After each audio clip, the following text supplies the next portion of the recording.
When I first bought my MX-5, it was bone stock and it had a lot of problems. The suspension was gone, the bodywork was terrible, and as well as not running properly, there was so much rust. After getting the car running right, I installed power steering, rebuilt and polybushed the suspension, cut out all the rust and hid it with a body kit, and after 2 miserable attempts of changing the color of the car, the 3rd attempt might have been the lucky one because it came out looking pretty decent.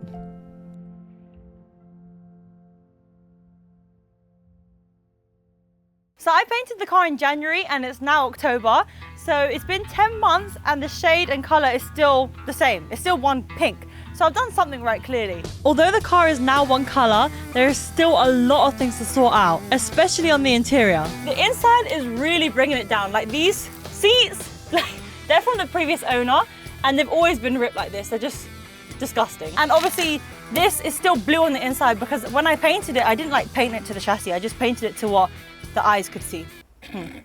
So I need to sort out this blue situation. And I think I know a pair of seats that might just fix all my problems.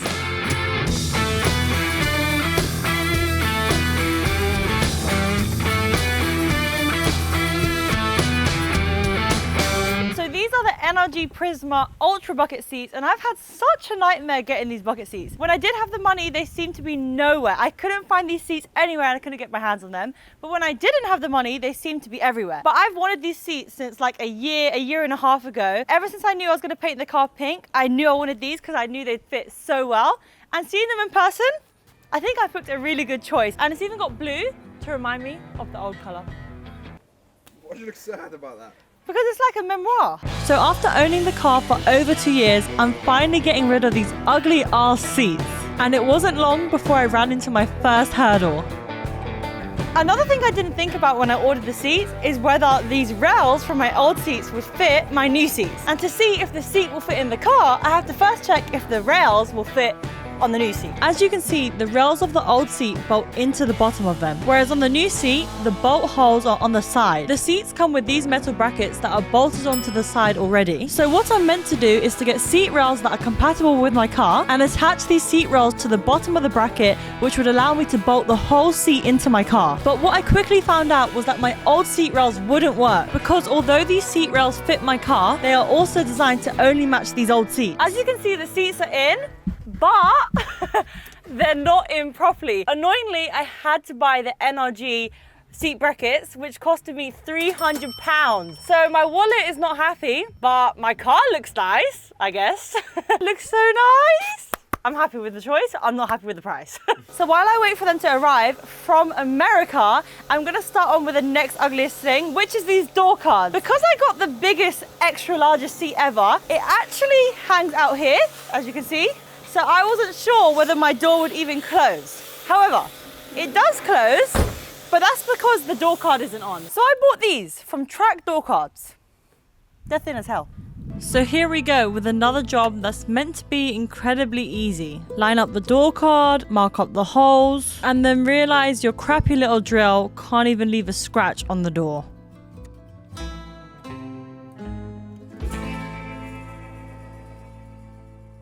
As you can tell, it's been a while because last time I filmed, it was so hot, and now it's freezing cold. I've been waiting so long for parts to arrive for the car, and in the meantime, I've had my windscreen changed because there was a massive crack, and I've also had the car polished.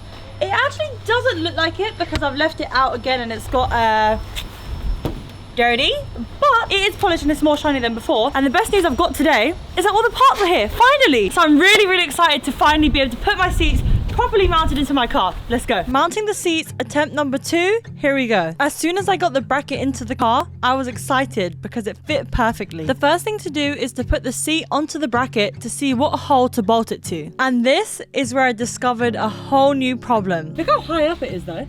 Now, I don't know what size the previous seats were, but this extra large seat, like my hips are in it. So that's literally a bonus. Secondly, I'm fucking too tall, look at this. Oh shit, I just realised. Yeah, you just realised. Like, imagine I'm drifting. Alright, so first things first, we need to lower the back of the seat. So it goes like that. But there is still hope. The bracket that's bolted to the seat is on its lowest setting at the front. But at the back, there's still 2 lower settings that I can try. And after dropping it down by 1, my head was still touching the ceiling. As you saw, I need it even lower than that. But the seat brackets won't go any lower, so for example, this one is on the lowest setting here, and it won't go any lower. That's just the lowest setting. But it won't, like, look, yeah, it just won't cover it. Like, you can't do the whole, like, it just doesn't work. So I realized that if you switch them the other way around, so this is the other side one, they actually both go on the lowest hole. So look, that is there, and that is there. So I'm gonna do that to get the seat lower so that I fit in it. And after all that, I actually fit in the car without touching the ceiling. But my legs were still touching the steering wheel, and when I put a helmet on, I can't even lift my head up now. You have to just with the roof off. Or like this. Oh. And just to add salt to the wound, the bracket is now so low that even if I wanted to run the seat like this, I couldn't because I can't even fit a bolt there. So after all that messing about, I've come to a conclusion that I've bought a car that's too small for me and seats that are too big for the car. Which means to be able to fit me in the car, in them seats, I need to get custom rails, which I will be doing because I refuse to change the seats. I've wanted these seats since the day I knew I was going to get an MX-5. As you can see, I still haven't finished the door cards yet, so that's the first thing on today's menu, so let's get to that. After getting a bigger and better drill, in theory this job should have been easier, but for some reason it was still taking ages and the drill bit kept getting caught. So I turned the speed up and started making progress. But as I got to the last hole, this happened. Raw!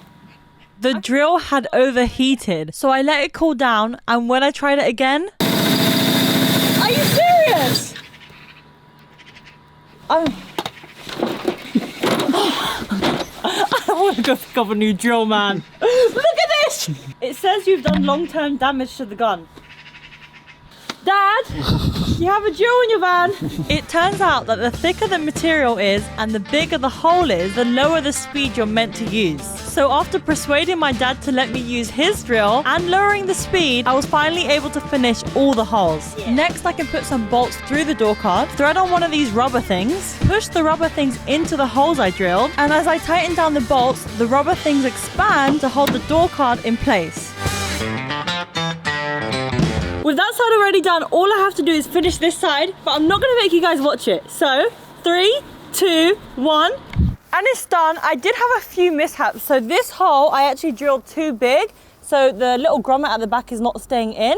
And this hole, I completely forgot to drill. I do have a rivet gun, but it's actually broken right now. So next time I go to Halfords, I will pick one up and sort out these two holes. But this is the finished look. I needed 3 things to be done before I could drive this car.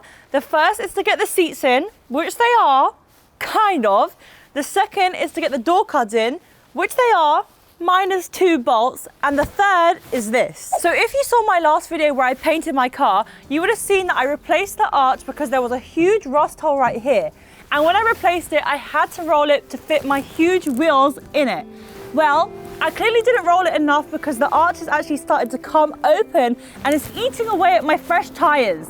So I need to fix that right now. Anyways, before we begin, I have to warn you guys, this is not the correct way to do it. It's just the way I'm doing it. So don't copy this and then come blaming me that your car looks terrible. My biggest problem here is that the inner lip of my wing has unfolded and is cutting into my tires. I know this does look dodgy, and that's because it is. I did try use a hammer, but because of how unfolded the wing is, I think it would have caused more damage. So grabbing some grips just to fold it back in was the second best method that I found. Then I made 2 small relief cuts on either side of the arch. Doing that just makes it easier to roll the lip up and flat, and that's exactly why I'm using the arch roller. I'm going from side to side just to get the lip as flat as possible so it will not rub on my tire again. But what it's also doing is flaring my wing outwards, which caused my problem in the first place. Now with both sides looking pretty much the same, the last thing to do is drop the car down and see if it worked.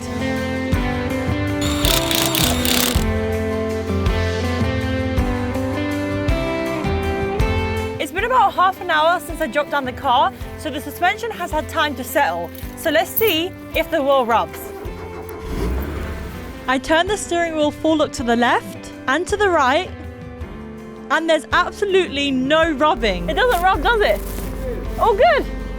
That's so good, yes. Finally, I can actually drive my car. My car's drivable now. I'm so gassed. Finally, after about a year of working on this car, it's time to add the finishing touches. And the first thing to do is replacing these windowsills. I'm not actually sure what's happened to them, but they've gotten so crusty.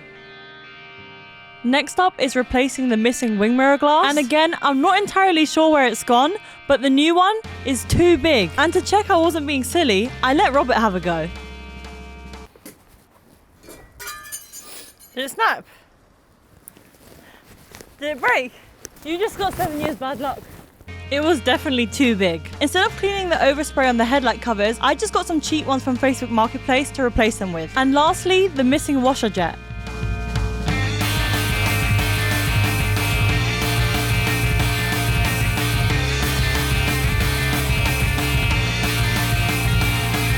To think 3 years ago, this was just a silly idea in a McDonald's car park that I had with my friends. From never having picked up a tool before to finishing this build, the journey's been a wild one. I've learned a lot of lessons, done some cool things, and made some lifelong friends along the way.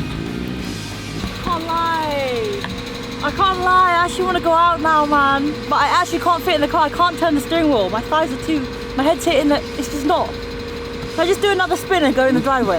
Yeah, let me do that. Check my back, I can't see out my mirrors. And although the car is not fully finished yet, the best thing to come out of this build is all of you guys. Without you guys watching, none of this would have happened, and I can't thank you guys enough.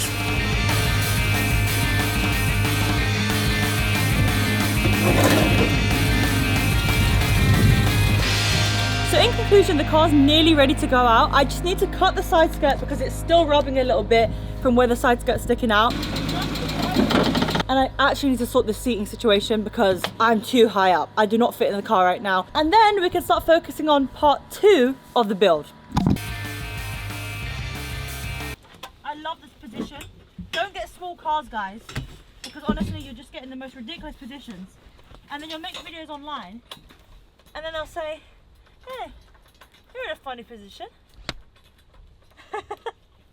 Okay, that's in properly.